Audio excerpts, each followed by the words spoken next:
Ni siku ya kihistoria na nimekuja na slogan yetu ya Ukerewe rasmi kwa ajili ya kikao hiki na uzinduzi wake tunaofanya leo. Nikisema Ukerewe yetu, tunaitikia asili yetu. Ukerewe yetu, asili yetu. Sijasikia. Ukerewe yetu, asili yetu. Ukerewe yetu, asili yetu. Ukerewe yetu ni asili yetu. Leo tumekutana hapa si kwa bahati mbaya, bali ni kwa sababu moja kuu. Sababu ambayo imetukutanisha siku ya leo ni mustakabali wa wilaya yetu ya Ukerewe na taifa letu, ambao tunatambua mustakabali wa taifa na wilaya yetu uko katika mikono ya vijana. Lakini kabla sijaendelea na kuelezea mustakabali wa taifa na wilaya ambao uko chini ya mikono ya vijana, nina mambo ya msingi ya kuelezea. Mkurugenzi mtendaji amesema kongamano letu lina maeneo makuu manne. Eneo la kwanza, tutajifunza zaidi sekta ya utalii kwenye wilaya ya Ukerewe. Ndio maana nimekuja na slogan ya kusema Ukerewe yetu, asili yetu.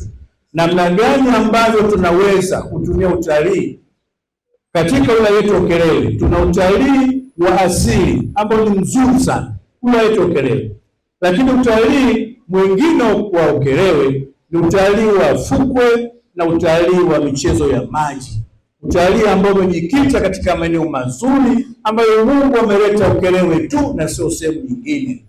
Tuna utalii wa utamaduni, utalii wa mila na desturi kwenye wilaya yetu ya Ukerewe. It is very unique utalii ambao maeneo mengine huwezi kukuta, lakini Ukerewe bado tuna utalii wa mali kale na historia. Mambo mazuri katika sekta ya utalii yataelezwa zaidi na hao wabobezi kutoka chuo cha mipango na UNDP. Lakini sekta ya uvuvi itaelezwa vizuri. Tuna uchumi katika sekta ya kilimo, hasa kwenye horticulture. Horticulture katika dunia nzima, binadamu wote wanaambiwa na madaktari, hata ukienda kwa Kalumanzira atakwambia ule mboga za majani kuongeza damu yako na kulinda mwili wako. Kwa hiyo horticulture bado ni eneo muhimu sana ambalo vijana wanaweza kutumia kujiingizia mapato. Lakini vile vile kuna utalii, kuna sekta ya biashara, biashara ya Ukerewe, biashara ya kisayansi ambayo inaweza kufanyika vizuri zaidi kuliko sasa hivi. Kikubwa, we have to change our mindset. Fikra zetu kama vijana lazima tuondokane na ile kutawaliwa kwamba ukimaliza chuo, elimu ya juu, elimu ya kati, elimu yoyote lazima uajiriwe ndio uweze kuendesha maisha yako. Jambo hilo linakufa natural death. We have to use our brains and common senses to employ ourselves ili kusudi tutengeneze maisha yetu. Mheshimiwa Mwenyekiti wa Halmashauri, unaweza kujiuliza kijana ni nani? Kijana sio tu mtu mwenye umri mdogo. Ujana haupimwi kwa umri. Kijana ni nguvu ya mabadiliko, lakini kijana ni mawazo mapya ya ubunifu, na kijana ni dira ya kesho. Huo ndio ujana unaozungumzia.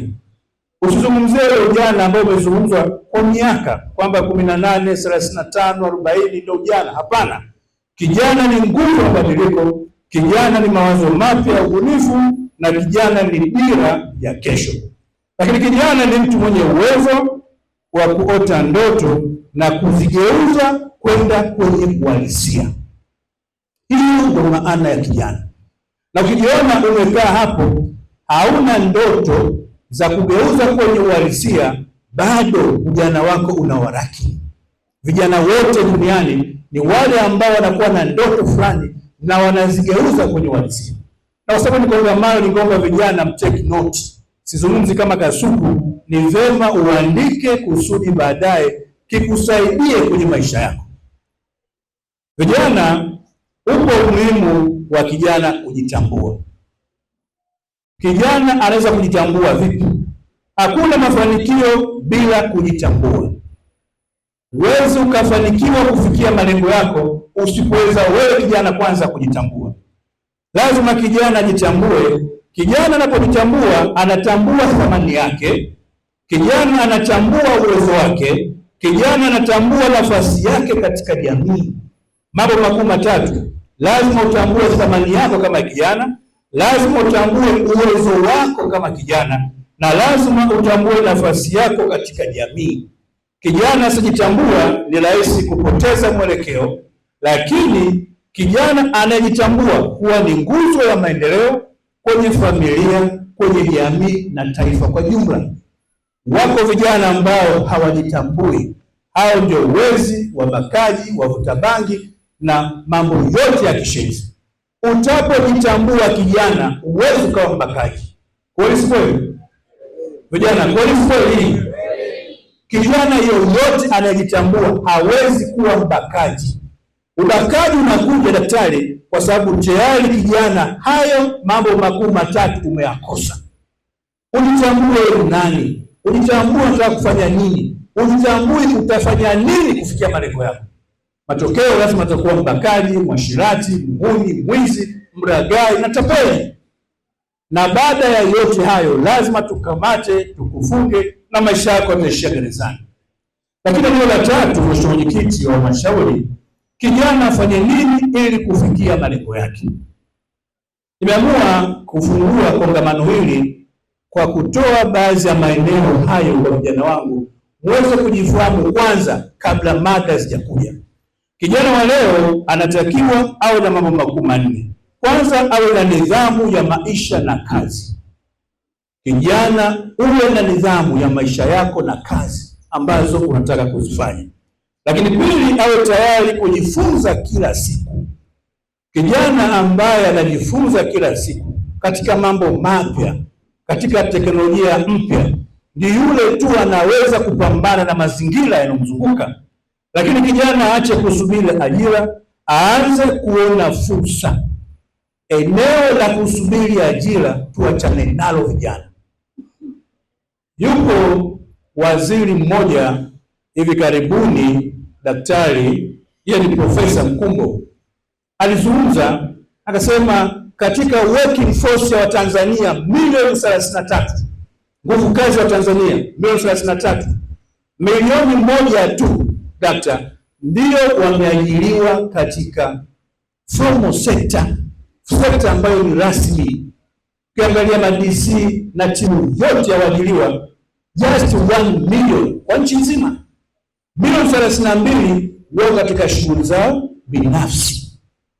32 million Tanzanians ndio working force ambao katika force hiyo tunatarajia iweze kuleta uchumi wa 70% ya GDP ya taifa. 30% itakuja katika masuala haya mengine. 70% ije katika sekta ambayo ni informal, sekta isiyo rasmi. Sasa kijana, ukiamua usubiri kuajiriwa, utakosa fursa na utakuwa ni mlalamishi ambaye kila siku ya Mungu utakuwa unalalamikia serikali yako. Kwanza utalalamikia wazazi, baadaye jamii, mwisho serikali, na mwisho kabisa utamkufuru Mungu wako. Utakwenda kanisani kila siku, hakuna kazi. Unakwenda msikitini kila siku, hakuna kazi. Mwisho unamwona Mungu is nothing. Labda Mungu anasaidia wengine, wao wamekuacha. Kumbe akili yako bado you change your mindset kwa kuona na kutafuta fursa baada ya kusubiri kuajiriwa. Lakini ni kijana lazima ili kusudi afikie malengo yake atumie teknolojia na ubunifu kama silaha ya mafanikio. Kwa kifupi, kijana anatakiwa kubadilika kutoka kuwa mtazamaji wa maisha na kuwa mtendaji wa maisha yake mwenyewe. Uondokane kuwa mtazamaji wa maisha, kuwa mtendaji wa maisha yako mwenyewe. Take note. Tumeona jana mnyama badala ya kuwa mtazamaji wa ligi kaamua kumpiga Namungo goli 3. Simba oye! Mnyama safi. Wananchi mpo? Jamani, Yanga mpo? Wazee wa kubebwa mpo? Yanga bingwa bwana, si ndio? Dr. Mbassa. Yanga nasikia raha sana mwenyekiti kuwaita. Lakini tunajua fursa yao magoli 5 mangapi? Zile goli za kununua jamani, Kule Mbeya unapiga mtu 6 bila. Lakini wakati mwingine Simba naye anatafakari, anashindwa kusema kwa sababu yeye alipigwa 5. Si ndio mfahamu? Sasa mtu akipigwa 6 na Yanga, sisi wana Simba tunanyamaza. Wana Simba mpo? Ubaya? Ndugu vijana, eneo la 4, Ukerewe unahitaji vijana wa namna gani? Hapo ndipo moyo wetu ulipo. Tunahitaji kuwa na vijana wa aina gani kwenye wilaya yetu ya Ukerewe? Mwenyekiti wa halmashauri ya wilaya, Ukerewe ya leo na kesho inahitaji vijana wafuatao. Na ndio maana tumetengeneza kongamano hili mahususi na watoa mada wagombezi kusudi vijana wangu muweze kujipanga kwenye Ukerewe wetu itakayo. Tunataka vijana wabunifu, tunataka vijana wachapakazi, tunataka vijana wenye maadili na uzalendo, lakini tunataka vijana wanaona fursa katika utalii, wanaona fursa katika uvuvi, kilimo na biashara. Tunataka vijana ambao sio walalamikaji bali wanaotafuta suluhisho. Vijana wasiwe walalamikaji, vijana watafuta suluhisho. Vijana ambao hawasubiri kuambiwa bali wanachukua hatua.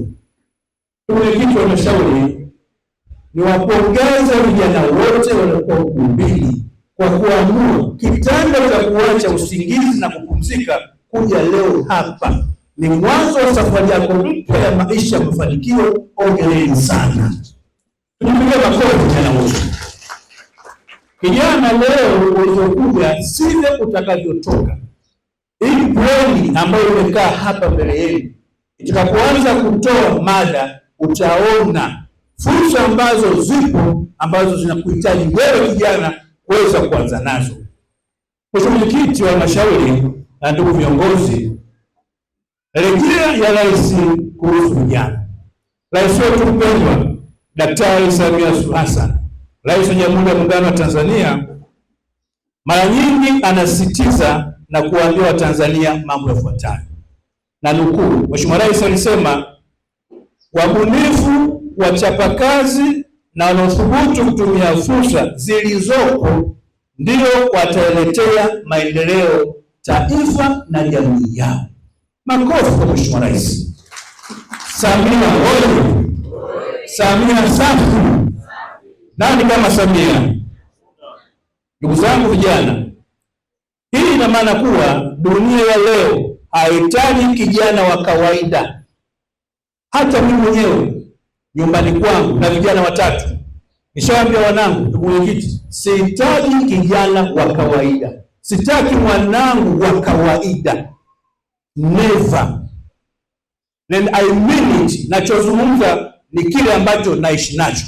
Sitaki kijana wa kawaida. Dunia hii haihitaji kijana wa kawaida, inahitaji kijana anayefikiri tofauti na ambaye anachukua hatua. Kijana wa kawaida sio sehemu yako kwenye dunia hii, labda dunia yako ni nyingine. Tunahitaji kijana anayefikiri, unatumia brain. You have to make use of your common senses. Brain yako uitumie ikusaidie kufikia malengo yako. Jambo la 5, Mheshimiwa Mwenyekiti, viongozi wa vijana waliobadilisha dunia. Nimeona leo ni wape vionjo Mzee Amoni, muone baadhi ya vijana wenzenu ambao wamebadilisha dunia. Kijana mmoja kabla ya kuwa mzee, maana wakati mwingine vijana nafikiri uzee unazaliwa nao. Hata mimi nilianza kuwa kijana mpaka leo ni mzee. Nilitoka kwenye ujana, lakini ujana wangu sio ujana ule wa umri, ni ujana wa fikra. Sasa wako hawa vijana kama 3 tunawapeni mambo aliyofanya. Kijana wa kwanza ni Barack Obama. Rais huyu alikuwa ni rais wa Amerika. Nafahamu aliingia katika uongozi wake akiwa na maono ya mabadiliko. Alikuwa kijana, alianza kujibadilisha yeye na yule mke wake, na akaingia katika kugombea, akawa rais wa nchi yenye uchumi wa juu duniani, Amerika. Aliongoza, lakini alikuwa na fikra katika maono ya mabadiliko ya uongozi wa taifa lake. Yuko kijana wa Afrika anaitwa Thomas Sankara. Alikuwa kijana sana, alikuwa na cheo kidogo jeshini, Captain Thomas Sankara. Kuna majenerali, kuna maluteni kanali, general. Huyu alikuwa ni captain tu, lakini kutokana na maono, fikra, mtazamo wake kama kijana, alibadilisha ile nchi. Alikuwa kijana, alibadilisha fikra za taifa lake, na kama sio kusalitiwa na rafiki yake, leo angekuwa kati ya viongozi wazee wenye mtazamo usioyumba katika ujana. Yuko kijana anaitwa Nelson Mandela, nafikiri wengi mnamfahamu. Alianza kupigania uhuru akiwa kijana, sio mzee. Maisha yetu yanaanza kwenye ujana. Mitume wote walianza kwenye ujana. Yesu alikuwa miaka 70, asingeweza kuwa na wafuasi mamilioni. Mpaka leo kuna 1.4 bilioni wanasema Yesu ni Mungu. Kweli si kweli? Kwa sababu alikuwa kijana. Mtume Muhammad alikuwa kijana wakati anaeneza Qur'an tukufu ya Mwenyezi Mungu. Hakuwa mzee wa miaka 70, 80. Wewe kijana wa leo lazima ujitambue kwamba ujitambue mapema na kuchukua hatua. Mambo makuu mawili lazima yafanye: ujitambue mapema na uchukue hatua. Wapendwa wanakongamano, wako wafanyabiashara wakubwa, nao vile vile nimeona niwaletee maono yao. Wafanyabiashara wakubwa duniani wanasisitiza sana kujitambua mapema. Kujitambua mapema. Yuko Bill Gates, huyu ni bilionea, multi-billionaire. Anasema Bill Gates, mapema unapoanza kuelewa unachotaka, ndivyo utavyoongeza nafasi ya kufanikiwa. Maneno ya Bill Gates. Mapema unapoanza kuelewa unachotaka, ndivyo unavyoongeza nafasi ya kufanikiwa. Lazima uanze mapema kuyajenga maisha yako. Lakini yuko tajiri mwingine anaitwa Elon Musk. Elon Musk anaamini mambo yafuatayo. Anasema ukijua unachokifanya na kwa nini unakifanya, hakuna kitakachoshindikana. Elon Musk, multi-billionaire, uchumi wake ni bajeti ya Tanzania miaka 10 na zaidi. Uchumi wa mtu mmoja. Elon Musk, kijana, anakwambia ukijua unachokifanya na kwa nini unakifanya, hakuna kitakachoshindikana. Vijana wangu, nimalizie na yule bilionea kutoka China anaitwa Jack Ma. Jack Ma namfahamu. Huyu anasisitiza, anasema miaka ya ujana ni muda wa kujifunza, muda wa kujaribu na muda wa kujenga msingi imara wa maisha. Billionaire Jack Ma, Chinese man. Sasa wewe kama kijana hapa unademadema, unaanza kufikiria kila siku hoji kwa DC, unataka uajiriwe, nafasi zimetoka, sijui jeshi imekuaje, comrade nisaidie. Matokeo unaanza kuzeeka kabla hujatumia mboni yako. Vijana hoi! Vijana, fursa zipo, lakini hazihitaji kusubiri, zinahitaji maandalizi, uthubutu na kuchukua hatua. Ndio maana kauli mbiu yetu ya leo inasema fursa ni sasa. Tumeandika hapo, fursa zipo, amka uchukue hatua. Fursa ni nini? Vijana tusome, fursa ni nini? Fursa ni sasa. Fursa zipo, amka uchukue hatua. Hakuna atayekuamsha kuchukua hatua. Hakuna yoyote katika maisha yako atayekuamsha. Na upo methali moja nasema, alalaye fanya nini? Ukimwamsha utalala wewe. Ndugu vijana, Siku ya leo sio siku ya kawaida. Hii ni siku ya kuamka, ni siku ya kubadilisha fikra, ni siku ya kuanza safari ya mafanikio. Kwa muda mrefu vijana wengi mmekuwa mkisubiri ajira. Fanya maamuzi yako sasa. Ukerewe yetu bado na hazina kubwa ya fursa mbalimbali ambazo tunaweza kuzitumia. Ukerewe sio kisiwa cha kawaida. Ukerewe ni hazina ya fursa ambayo bado hazijatumika ipasavyo. Tuna vivutio vya utalii vya kipekee, tuna rasilimali kubwa ya samaki, tuna ardhi yenye rutuba kwa kilimo cha mboga mboga na matunda, tuna nafasi kubwa ya kufanya biashara. Lakini swali la kujiuliza, ndugu vijana, kwa nini bado vijana wengi hawajanufaika na fursa hizi? Jibu ni moja tu: hatujakubali kubadilisha fikra zetu kuwa fikra za kijasiriamali. Hatutakubali vijana, niwape kweli, vijana wengi bado hatujakubali kubadilisha fikra zetu, mindset, kuzituni na kuwa fikra za ujasiriamali. Tunasubiri na tunatembea na CV zetu. Ombi langu kwenu ndugu vijana, badilisha fikra, badilisha maisha yako. Hakuna mafanikio bila mabadiliko ya fikra. Lazima tuache kujiuliza serikali inatufanyia nini, na tujiulize mimi nitafanya nini kutumia fursa zilizopo. Sekta ni nyingi na utalii kwa Ukerewe ni dhahabu iliyolala. Utalii kwa Ukerewe ni dhahabu iliyolala. Tuna dhahabu imelala. Tuwachekeshe mwenyekiti wa halmashauri. Wakati niko Kilwa, alikuja mzee mmoja wa Pwani akaniambia, DC, hawa vijana wa Kilwa hapa uchumi wanao, lakini wameukalia. Sasa nikashangaa, nikaanza kuangalia nyuma, vijana wamekalia nini? Nikaona wamekalia kiti. Lakini kiti kimekaliwa na kitu gani? Kiti kimekaliwa na kile kitu kingine. Nikasema mzee anafanya tafakuri ya uchumi huu au uchumi gani? Uchumi vijana upo, lakini tumeukalia. Dhahabu iliyolala, sekta ya utalii Ukerewe. Leo nataka nisitize jambo moja na la mwisho, nimalize hotuba yangu.